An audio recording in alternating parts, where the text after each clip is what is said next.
E a questão do perdão, aí o senhor está falando, eu estou fazendo um link aqui. Tem a ver com essa visão de um filho que enxerga, né, que da ótica de Deus, todos somos filhos. Você pode ser bom como for. Se você tiver brigado com o irmãozinho, para o pai não é uma situação legal. Você pode ser um orgulho do papai, mas se você está brigado com o seu irmão, ele também é filho do pai. Uhum. Deus olha e fala, eu perdoei vocês de coisas terríveis. Inclusive tem uma comparação, né, na Bíblia, que ele conta uma historinha lá, né? Jesus conta uma historinha de um cara que devia para o rei bilhões de dólares lá em talentos, né? E ele é perdoado, ele sai ali saltitando, muito feliz. Ele sai lá fora e encontra um cara que estava devendo um mês de trabalho para ele e espanca o cara querendo receber. O rei chama ele de volta e prende ele na prisão e fala, você vai apodrecer na cadeia, porque você não entendeu nada, né? Uhum. Eu te perdoei de uma fortuna que podia acabar com o meu reino. Você não pode perdoar um mês de trabalho do cara, então você está fora. E aí, quando a gente se enxerga como filho, a gente consegue enxergar o irmãozinho e tentar fazer alguma coisa para agradar o pai, né? Não é nem para agradar o irmãozinho, às vezes. Igual essa mulher. Não deve ter sido o melhor sentimento do mundo perdoar de uma coisa que acabou com a vida dela. Mas ela não fez para agradar o pai dela, que estava na cama. Ela fez para agradar o pai que está no céu.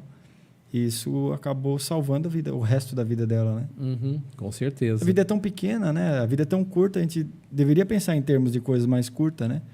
A vida eterna é muito maior e a gente, às vezes, julga tudo com base nesses 60 anos que a gente vive por aqui. E com base nesses 60 anos, você quer aproveitar ao máximo. Então, você quer cobrar de todo mundo, você quer levar melhor de todo lado. Né? Você falou, eu vou contar uma história aqui, que a Bíblia fala aqui sobre o filho pródigo. Na minha opinião, de todas as histórias que Jesus contou, essa para mim é mais bonita. Se meu filho, você sempre está comigo e todas as minhas coisas são tuas. Mas era justo nos alegrar, porque esse teu irmão estava morto e reviveu, e tinha se perdido, mas ele foi achado. Então, nessa história aqui, essa história aqui, nós já conversamos muitas vezes com muitas pessoas sobre ela, e parece que cada vez dá para tirar mais lições dela. Uhum. Porque, assim, é um tesouro gigantesco que tem esse texto aqui. Então, nós vemos que dentro de uma casa ali, que aqui mostra o pai e 2 filhos. O filho mais novo, não sei se ele foi induzido por algum dos empregados da fazenda, ou algum vizinho, algum colega. O rapaz era mais novo, meio imaturo. Acho que viu no TikTok. Pode ser. É coisa da época, né? Mas alguma coisa que tinha na época dele ali, que ele foi influenciado. E aí ele pede, eu quero a minha parte na herança. A parte na herança, em primeiro lugar, ele está desprezando o pai que estava vivo. Porque a herança recebia quando morria. Pai, eu não vou esperar o senhor morrer, dá logo o que eu quero aqui, porque o que eu quero são os seus bens. É mais ou menos aí, despreza o pai, despreza a casa, despreza a família, para ter tudo lá, e ele fala assim, eu não quero esperar passar vários anos para daí eu ver o que eu vou fazer da minha vida, eu quero fazer já. Então, são situações que, às vezes, uma pessoa, durante a fase da juventude dela, comete muitos erros por precipitação. Ela tem um engano, realmente, enxerga errado algumas coisas, e aí acaba fazendo tudo errado. Esse rapaz vai, realmente ele se diverte de todas as formas. Enquanto ele tinha dinheiro, ele pagou as coisas para todo mundo, se divertiu. Ele participou de todas as festas do lugar longínquo onde ele foi. Só que acaba acontecendo. 2 coisas acabaram acontecendo junto ali. O dinheiro dele foi acabando ao mesmo tempo que apareceu uma fome gigantesca naquela região. Uma crise, né? Então, 2 coisas aconteceram. Se ele tivesse guardado o dinheiro, ele poderia até sobreviver, talvez no meio da fome mesmo, ter dado um jeito. Mas o dinheiro dele acabou. E aí, justamente quando acabou, veio a fome junto, naquela região. Então, não tinha mais serviço para ele, os amigos desapareceram, as moças desapareceram, as namoradas dele. Todo mundo desapareceu da vida dele. E aí, então, ele arranjou um emprego para cuidar de porcos. E é muito interessante que Jesus, quando fala dessa história, está falando ele está contando num contexto judeu, que o porco era, assim, um animal impuro. Seria como hoje você falar que ele foi virar traficante de droga. É uma coisa indigna, né, para a sociedade. Porque assim, o porco, o judeu nem criava porco, né? Ele nem criava porco, porque é um animal considerado indigno de ter ali. E aí agora ele vai criar porcos e tenta comer das bolotas que os porcos comiam. Alguns falam que é a alfarroba, né? E ele vai tentar comer daquelas bolotas ali que faziam para os porcos comerem. E o dono dos porcos não queria deixar. ele comia aquelas bolotas lá. Falou, não, isso daqui é pro meu porco, já tem pouco, é época de fome, você quer... Falou, Se era alfarroba ou se era lavagem, eu acho que pouca diferença faz. Eu já comi alfarroba? já comi, não gostei. É ruim para urso. Nunca é ruim para valer. É ruim. Já comi chocolate de alfarroba. Não tem nada a ver com chocolate, só dá raiva na gente, por chamar de chocolate ainda, né? Então, o que acontece ali? Ele acaba todo mal cheiroso, né? Ali cheirando porco, no meio do barro ali, daquela situação precária. Chegou um momento ali que ele fala, eu tô magro, passando fome nesse lugar, querendo brigar por causa das bolotas que os porcos comem. Se eu tivesse na casa do meu pai, ainda que eu já peguei toda a minha parte na herança, não tenho mais nem direito de ser chamado de filho, mas os empregados do meu pai estão muito melhor que eu aqui. Se eu for lá e pedir um emprego para ele, fala, pai, esqueça esse negócio que eu sou seu filho. Só me dê um emprego. Se o senhor me der um emprego, para mim já está de bom tamanho. E o interessante é que ele fala assim no seu coração. Então, é assim, uma das coisas que acontece, para a gente fazer algumas mudanças na nossa vida, é necessário que a gente tenha o momento do arrependimento. Então, quando eu falo do perdão, é muito importante que o perdão esteja ligado, condicionado ao arrependimento. O arrependimento é que traz mudanças muito importantes na nossa vida, porque enquanto a gente fica teimando nas coisas erradas, não vai ter diferença, não vai melhorar as coisas. Então ele se arrepende e ele fala, a Bíblia fala assim, caindo em si. Se caindo em si, caiu a ficha. Caiu a ficha. Aí ele fala assim, o que eu fiz da minha vida? O que eu estou fazendo aqui? Aí que ele percebeu. Ele percebeu, começou a criar juízo na cabeça desse moço. Ele começou a falar, o que eu estou fazendo aqui? Aí ele faz... Esse foi o ponto de virada da vida dele, né? Foi. Virou a chave, né? O interessante é que o ponto de virada da vida dele aconteceu dentro de um chiqueiro. Sim. Que é chamado o quê? O fundo do poço. Da situação precária dele ali. E ele fala assim, eu vou voltar para a casa do meu pai. Ele fala para ele mesmo, eu vou voltar para a casa do meu pai e vou falar para o meu pai. Então ele já começa a ensaiar. Pai, pequei contra o céu e diante de ti. Não sou digno nem de ser chamado seu filho, mas me trate como um dos seus empregados. Então aqui tem uma coisa muito interessante. A fala. A fala é decisiva para mudanças de situação na nossa vida. Porque você se compromete, né? Então a fala ela vai liberar posicionamento na vida da gente. Então quando ele fala assim, eu vou voltar para a casa do meu pai e vou falar para ele. Quando ele mesmo pronuncia essas palavras para ele mesmo ouvir e ele já começa a ensaiar o que ele vai falar para o pai dele, a gente vê uma coisa. O resto da história aconteceu segundo o que ele falou. Por quê? Porque as nossas palavras desenham o nosso futuro. Se você fala que você é um desgraçado, você vai acabar se moldando a isso. Se você fala que você não presta, que não vai chegar a lugar algum, você vai se moldar a isso.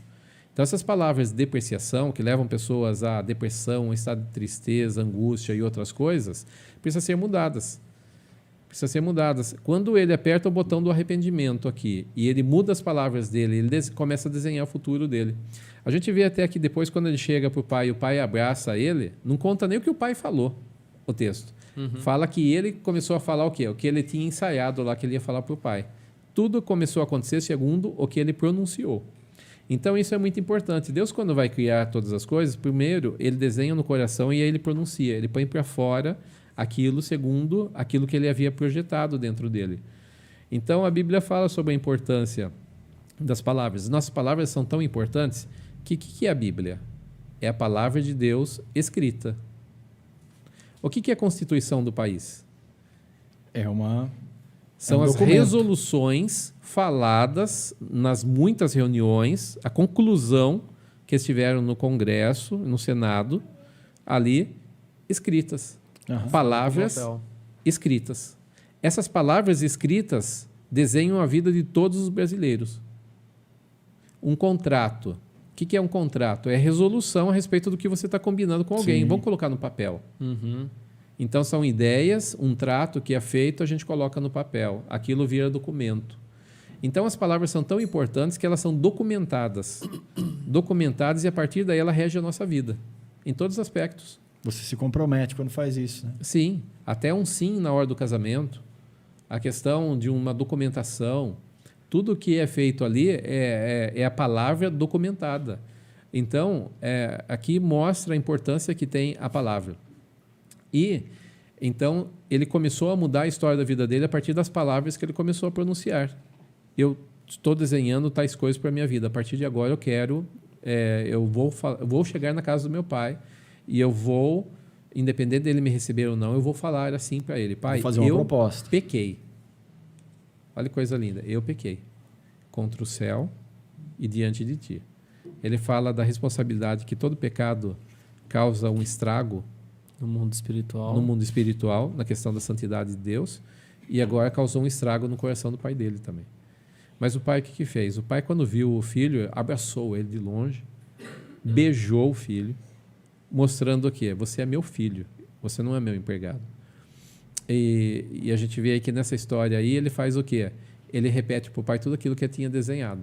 É mais ou menos assim, né? Se para você pouco importava se eu estava vivo ou morto, porque o que você queria era a herança, para mim pouco importa se você volta com dinheiro ou sem. O que eu queria era você. Ele queria o filho. Agora o pai tem um problema, porque o que ele vai fazer? O filho já gastou toda a parte da herança. Agora ele vai pôr o filho para dentro da casa. Então vamos ver assim. Vai ter algum problema com o irmão? E teve. Porque o que o pai faz? O pai fala, não, isso aqui não é uma chegada assim, você vai lá morar lá no quartinho lá do fundo junto com os empregados. Não, nós vamos fazer um festão. Traz o melhor vestido para o meu filho, traz a melhor sandália para ele, eu quero um anel de ouro no dedo dele ali, talvez com o brasão da família. Eu quero que o meu filho, eu quero chamar todo mundo, os vizinhos aqui, a gente vai comemorar. O meu filho estava perdido e foi achado, estava morto e reviveu. Então, tinha um motivo, e fala assim, ainda traz o novilho cevado. O novilho cevado era reservado só para pessoas importantes. Só pessoas importantes. Era o boi de engorda, né? Então, esse boi de engorda aí estava lá. E eu acho que o irmão mais velho falava, quer ver que esse boi aí está sendo engordado? Qualquer dia meu irmão volta, meu irmão volta rico, ilustre, e meu pai vai fazer... eu gosto de um desenho, né, que passa lá e que mostra essa história. Desenho antigo, desse que passava na Record antes. E mostra exatamente isso, né? Meu irmão voltou e fez riqueza? Não, ele perdeu tudo. Então, para que a festa? Por que festejar? Festejar o quê? É um fracassado. Por que festejar? Ele gastou metade da história da nossa família, né? E o desprezo. O desprezo pela família, pelo pai. Então, o irmão mais velho, agora, quando ele percebe que está tendo festa por causa do irmão mais novo, ele fala, não vou entrar nessa festa. Não, eu não vou participar disso. Está errado.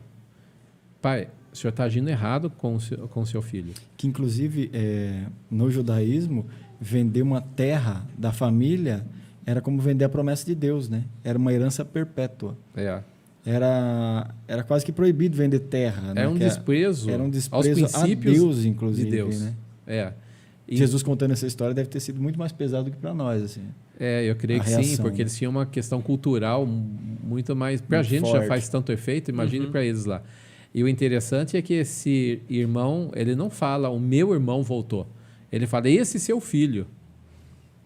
Esse seu filho estava lá, ele já considerava o irmão fora da família. Quem traz a informação de que ele desperdiçou seus bens com as prostitutas não é a história aqui, foi o irmão. O irmão falou, porque ele desperdiçou os bens com as prostitutas. Ele já imaginava como foi gasto. Ele já imaginou. Ou ele stalkeou no Facebook, ficou sabendo da época. E né? Provavelmente a história não é contada depois disso, né? Encerra ali, com o convite de entrar na festa, mas provavelmente ele ficou pensando assim, poxa, se eu soubesse que ia ser tão fácil assim, até eu faria isso. Né? Mas então, aí começa os porquês dele. Ele fala, pai, eu nunca transgredi um mandamento seu. Ele começa a se comparar com o irmão. O irmão transgrediu todos os mandamentos. Eu não transgredi nenhum. O irmão abandonou a casa, abandonou a fazenda e eu fiquei trabalhando todo esse tempo aqui para produzir mais. Até pela ausência dele. Né? O que mais que ele fala aqui? O senhor nunca me deu um cabrito. O cabrito, então, é inferior ao novilho boi de engorda.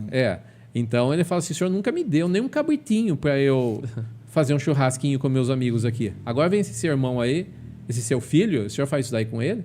Então, numa situação dessa, ele pega uma implicância muito grande, ele mostra uma implicância, ele já estava prevendo que qualquer dia esse irmão ia voltar. Sim. que ia requerer de novo uma posição na família e que o pai ia dar todos os privilégios para o filho de novo. E ele acertou, de certa forma, porque, segundo aquilo que ele previu, realmente aconteceu. Agora o pai trata bem, faz um festão lá para o filho. Nunca fez uma festa tão grande para ele que ficou lá na fazenda, mas para o irmão que estava perdido e foi achado,